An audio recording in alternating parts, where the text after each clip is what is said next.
I had just moved out of my parents' house and working full-time and stuff, and I was like, you know, sad for whatever reason. And that was just the way that I like spent my time, locked myself in a room for like 8 hours a day. Actually, it was my parents' car, my mom's car, that I locked myself in. Like, I was like, at the time I was going to college, and I'd like stay up till like 5 o'clock in the morning, like just writing songs and stuff. And that's where like most of the older songs on the first record came from. Just like those hours and hours. It would get super hot in the car because it was like in the middle of summer and stuff.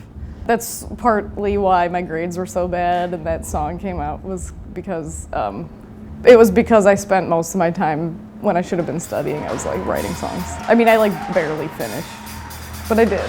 I'm Deanna from Sincere Engineer, and this is Zero Platoon.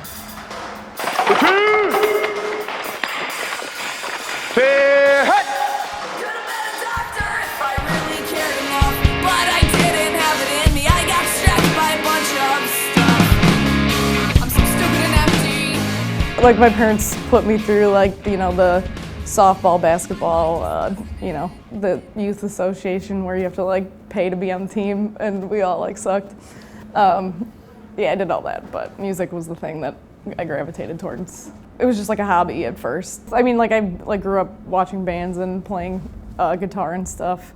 I got like my first guitar when I was like 12, and then I dropped it for a little while, and then I picked it back up when I was like, I don't know, 16 or something. But I wasn't like, it wasn't like a dream of mine when I was like a kid. So I wanted to be a dentist. So that's where that one song came from. I actually couldn't like write songs till I like turned 20. So I don't know if it was because I hadn't lived enough or something. But I tried like in high school and stuff, and nothing like stuck. And Toby from Red Scare like saw that I had some songs in like 2015, and he let me play my first show.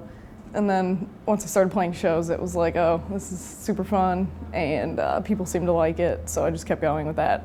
I like didn't even, like when I got offered my first show from Toby, I was like I could not think of playing in front of people. But then I was like, you know, opening for Brendan, I'm not gonna like turn that down. So I just practiced a lot and got kind of drunk, and it went fine. I still get like nervous for like a half hour before I start playing, and I'm like, oh, I'm sick. I don't even like look. I don't know if you like notice, I'm like always looking at the floor. That's, I don't know.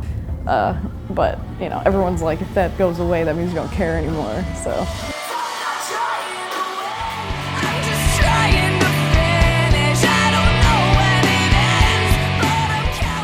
I mean, that's just like how I am. I'm a very not confident person, and I don't know, like the nervous energy. That's why I'm like, I can't sit still. That's how I am.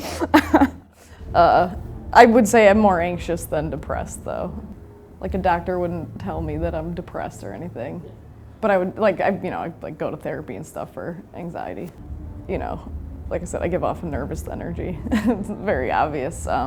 If I get like messages that will say like, I love you, oh my God, I'm so awkward, sorry, I just had to say that. I'm like, don't worry, I do the same thing. Doesn't matter. Yeah, no, yeah, you can turn the smallest thing into the biggest problem, and then your day is ruined and you're like crying in the bathroom or something. So it's like something that's therapeutic to like put it on paper, and listening to it and going to shows. It's like something to fill the void in your life or whatever. So I think that's like, the main thing is like just a distraction from your problems, you know? And then like, you know, when you write something and someone tells you they're like, you know, in the same boat and they like relate to it, feels good to know you're not alone and stuff.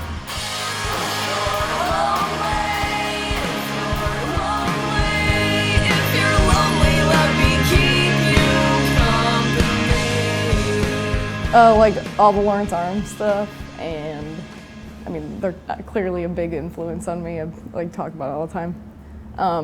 Like the first song I heard was Martha Plimpton. There's like a full name for it, but in parentheses it's Martha Plimpton, and it's like, and I couldn't help but think I missed another chance to live, but isn't that the way it always is?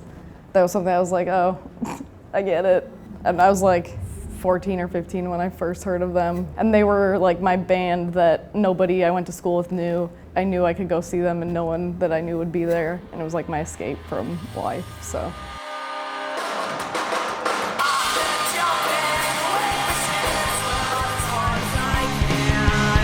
And you should come with me, you should come with me.